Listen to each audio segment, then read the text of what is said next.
Hey guys, on today's video I'm going to show you how to replace a cabin air filter in your car. So right here in your glove box compartment that's in your passenger side, just open that up and then you guys will see these things on the side.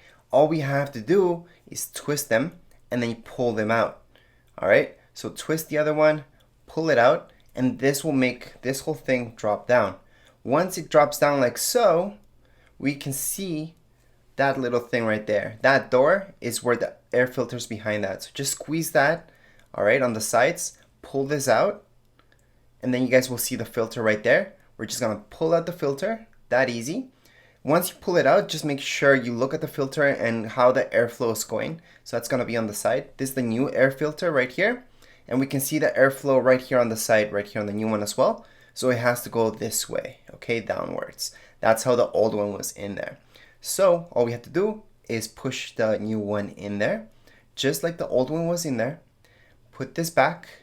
We're gonna put everything back in place like it was. All right, just make sure it's nice and secure in there.